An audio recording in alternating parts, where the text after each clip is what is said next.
This is the exact resume that got me a job at Microsoft. I'm going to give you the 3 do's and the 3 don'ts of writing a good resume that will get you an interview. I'm going to show you the progression of my own resume as time went on when I got more and more experience in the workplace, ending eventually with my current resume after 5 years at Microsoft. So let's get started. All right, guys, so let's talk about the 3 do's of writing a good resume.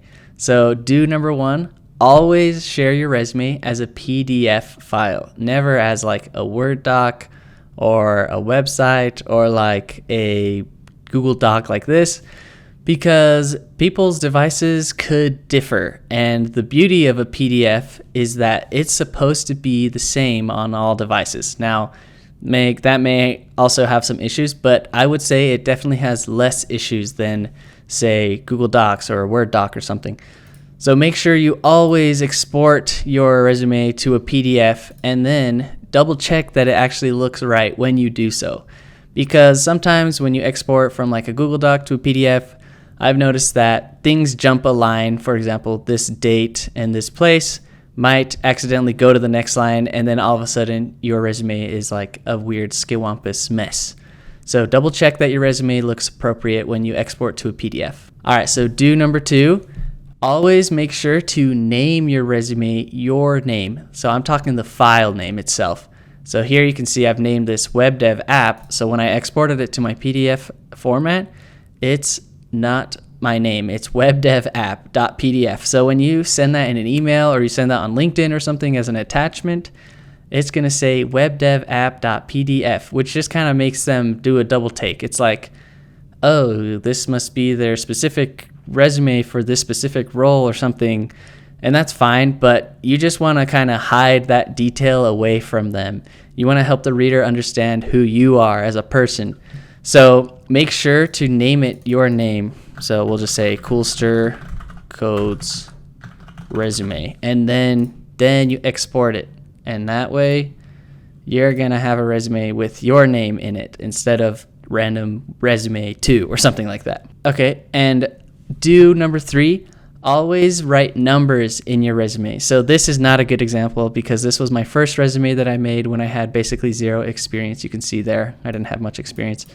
But later on, I did get a web developer job with that resume, which led me to drive 4 database-driven websites to completion, 1 million record database transition or whatever, 100% of this and that. You're going to want to share numbers with the person. It's a lot better than saying, I am hardworking, or I am excited about the job, or stuff like that. So always write numbers in your resume. Okay, now for the 3 don'ts. So don't say hardworking, attention to detail, works well with others, that kind of thing. That really won't tell the reader anything about you. It's too vague, and really what they're trying to glean from this resume is if you are a good fit for their job. Don't number 2. Don't write your home address on your resume. I've seen that in a few resumes, and it always kind of makes me wonder why. I guess it's not like they're going to go to your house. Maybe they want to know where you live exactly, but I would say like the resume is kind of your introduction. So if they need that later on from you, maybe once you're hired and stuff, that's great.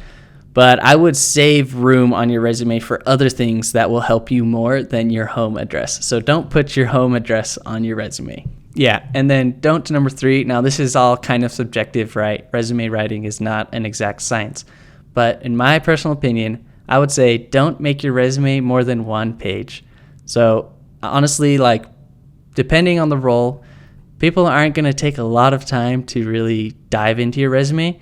You want to pack in concisely the exact stuff that you're trying to convey to them in the smallest amount possible, because multiple page resumes, I'm just going to say it, like the last 2 pages or whatever, they just don't get read. And this is a good exercise, because if you can only fit everything that you want to convey in 1 single page, that's going to force you to choose the best stuff. Okay, so now that we've gone through the do's and don'ts of writing a good resume, I'm going to walk you guys through kind of the journey I took from my very first resume here all the way to getting a job at Microsoft. And I'm going to show you the differences in each step and what helped me along the way. So first of all, this is my introductory resume. Basically, I had like one job that I could list, maybe two, depending on how relevant you think it might be. And I was applying for a web developer role at my campus, my local college. So luckily, that wasn't a super competitive job. So they gave me the interview, and I did get that job, which I used later on to put in my resume for future years, because I actually was first trying to get an internship somewhere off campus, and I didn't. But then with this web developer job, I was able to get an internship the next summer. If you're interested in my journey to get to Microsoft overall, I've made a video about that. I'll link above. So anyways, this next year, I did have my web developer job under my belt. And I also trimmed down my education, because at this point, if you're in college and you're applying for an internship, everyone has taken those classes, basically. Like, everyone has taken the same classes. If you have like research experience or you have like TA jobs, like that's probably better than your education, because everyone will have the same education, basically. Okay, and then if you've seen that video above about me getting my job at Microsoft, you'll know that I did a little hack here. So this resume was used for an in-person job fair. And what I did was I made a website about myself, which I'll show you guys, kind of like this. And I made a QR code to this website. And then on the back of my resume, my physical copy of paper resume, I just put that QR code there, because then when I went up to recruiters who asked, what do you do? Tell me about yourself? All I could do was just say, hey, flip that over, scan that QR code, and you've got a website all about me. And they were really impressed. They were like, wow, this sets you apart. You know, they were tired of just looking at pieces of paper all day, I'm sure, and then talking to like hundreds of students every day. So this kind of, like raised their eyebrows a bit. Oh, look at this. He can make a website. He can show it. He can talk about it. That's great. So if you're in person, that's one hack I would recommend. And if you ever want to know how to develop a website, I've also made a small video series up above on how to get started from absolutely zero experience. Okay, so after this web developer job, I then applied for internships, and I actually got several offers. So one of the places that I got an offer from, which I accepted, was the Lawrence Livermore National Lab in California. And you'll notice here that my education now is even trimmed down more. See that? It's like very slim, because at this point, I was going to be applying for full-time jobs. So I wanted people to know more about my actual work experience, not so much my education. So let me dive into a few details here. First of all, with resumes, it's really important that you keep the top like third very concise, and that's like your golden ticket. Like, put your best stuff there. And so you want to trim down things like education, because that's going to be pretty similar across candidates. Oh yeah, and about grades. So basically, I've known people personally that had like terrible grades, but they still got amazing jobs in the computer science world. And this is because they could highlight their experience, and that's more important to people than your GPA, I would say. And then also, I would like to mention that it helps to put a good structure to your resume. So like, don't just, white space is your friend here. You've noticed I've kept an empty white space rather than like putting it all together.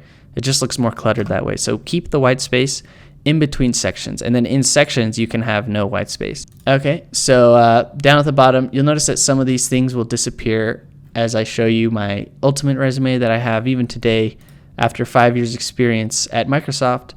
So I put in a QR code back in my resume. Maybe that can go because it takes up some room. Otherwise, now I have a master's degree in computer science from Georgia Tech, as well as I have more experience. So my experience page actually goes down more, and I've only included 3 because I'm thinking, well, people don't want to know much about my like in college stuff. Like, now that I'm an experienced individual out in the workforce, I should talk more about my actual work experience. And then at the bottom, I just keep some interesting projects that I work on personally, because I think that kind of sets you apart too. If you have something you're interested in, sort of related to your field, I would say it helps a little bit. All right, thank you so much for watching the video. I hope you enjoyed it. By the way, I'm now offering tutoring on my website, coolstercodes.com, for one-on-one time with me. So go there to book some time, as well as check out my other videos about career development, master's degree, stuff like that. Appreciate your time and have a good day.